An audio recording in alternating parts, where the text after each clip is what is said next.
Warning, the truth is in the pudding. Do your research. It was good to everyone, bruh. So I'm not gonna waste no time. I'm gonna just get straight into it.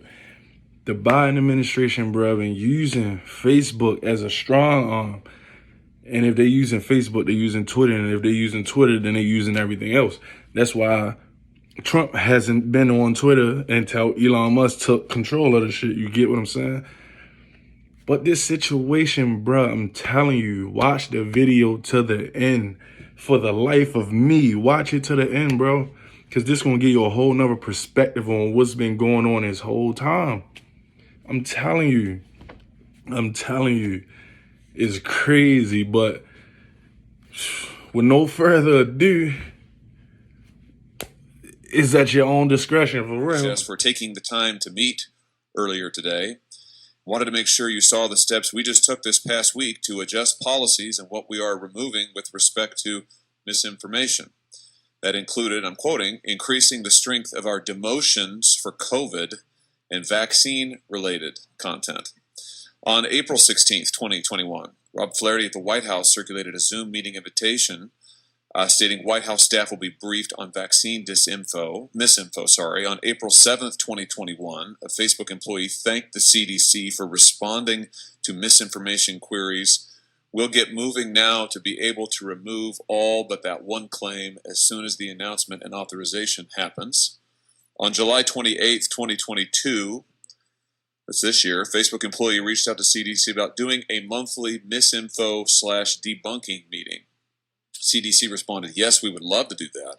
On May 11th, 2021, Facebook employees organized a Be on the Lookout meeting with CDC officials. On July 20th, 2021, Clark Humphrey at the White House emailed Dave Sumner and others at Facebook asking any way we can get this pulled down and cited an Instagram account. Within 46 seconds, Facebook replied, quote, yep, we are on it, end quote, and down the account went. Is that normal? Is that normal in your time at Facebook? I don't have experience around that. So you have no knowledge of anything like this. Nothing like this ever happened, and then presto, it started happening just suddenly in 2020 as soon as you left. I didn't have personal experience of that, or I didn't. And you don't know anything about it at all. You've never heard of anything like this happening ever. I don't. That's remarkable. I thought that you were the former vice president of partnerships, product marketing, partner engineering, marketing, strategic operations, and analytics at Facebook. It's true. And none of this ever happened. Why did it start happening, do you think, as soon as you left? What do you think drove this kind of collaboration where you have Facebook becoming an arm of the United States government, more specifically the White House, to censor private information, personal speech at the behest of government officials? So it's hard for me to comment on the specific context of the content we're talking about, whether it was public content or whether it was personal content.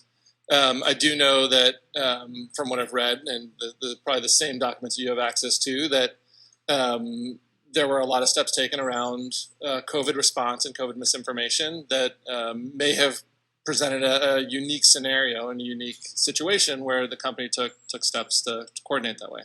Took steps to coordinate, by which you mean to censor the speech of ordinary Americans at the behest of the President of the United States and his administration. I commend to everyone who's interested these emails, which were discovered as part of litigation led by the state of Missouri and other states as they're suing these tech companies, including your former employer, Mr. Boland, which for the record is one of the worst companies in America. And they've discovered this trove of information, extensive coordination, between Facebook and the Biden administration, targeting the speech of ordinary Americans. And by the way, for standards that are ever shifting. You know, early on, if you questioned if the vaccine had anything to, if you questioned that the COVID had anything to do with a lab, you were marked as disinformation, you were censored, only to have the President of the United States later admit that the possibility that COVID has some lab nexus is in fact a very distinct possibility that our intelligence communities think is actually quite a viable theory. We've seen the same thing with people who have questions about masks, who have questions about vaccine efficacy. It's really quite remarkable. Let me just ask you this. What safeguards, when you were at Facebook, what safeguards were in place to protect Americans from having their speech censored or having government censors like this access personal information?